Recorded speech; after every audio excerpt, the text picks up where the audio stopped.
Another commonly used activity is puzzles, and we have many of them.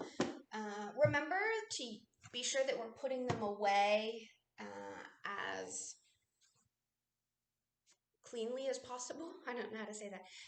So they're not shoved in there, so that way it's easier to see what we have and don't have. Some of the puzzles have they're noise puzzles, right?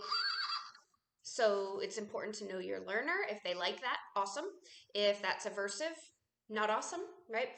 So you can take them all out and then hand them one and say, I was going to do the fish one, but then I didn't know a fish sound. So maybe all of the pieces are on the floor and I say, put in the one that goes meow, right? And then they put the cat one in. That's a good cat sound. Or you could say, put in the one that flies, and they'd put this in, and then as they put it in, if they like the sound is naturally reinforcing, so you don't have to give that kind of praise statement. We could talk about where they live. So this one lives in a house, right? It's a dog. And a horse doesn't live in a house. That would be so silly. Or the ones that fly, or the ones that have a tail, right? So we can look at different characteristics. We could play with them. So if I have the cat and the dog, I'm making, this is Mrs. Cat and Mrs. Dog, and they're best friends, and they're gonna go, get some water together, and then they're gonna go, I don't know, make up a story about where they're gonna go and what they're doing. Some of the, you notice me maybe looking on the back. Some of the puzzles on the back have kind of like this video, some different suggestions of ways that you can use the puzzle. And I will be printing out more of those and putting them on the backs of some of the sound puzzles, or any of the puzzles really. We've got a letter puzzle. Again, we can label the letter, we can label the sound, we can sing the alphabet song, we can spell our name as long as there's no repeat letters, we can label colors, and we can test all of those same things too. So show me one that's red, show me one that's green. What sound does this one make? So there's lots of different ways to use the puzzles, all on top of actually matching the puzzle piece to the puzzle opening.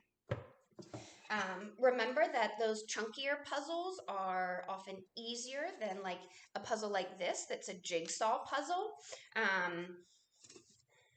Some of the jigsaw puzzles have lines to help you put this in. Some of them don't, right? That would be more difficult.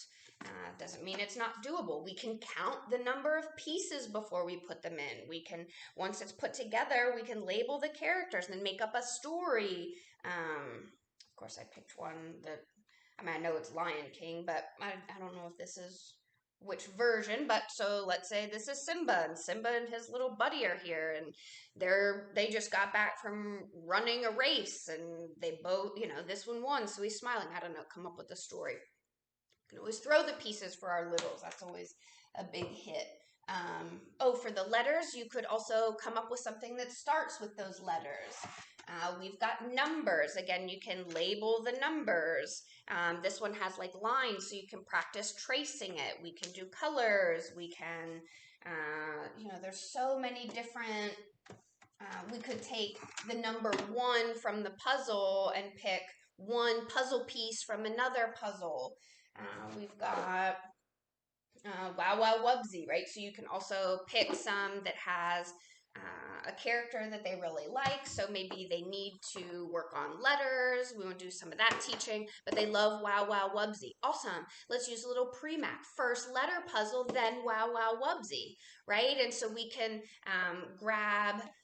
use the materials to be, again, naturally reinforcing for the stuff that we're wanting to teach, as well as the content that the kids are really interested in. I hope this is helpful.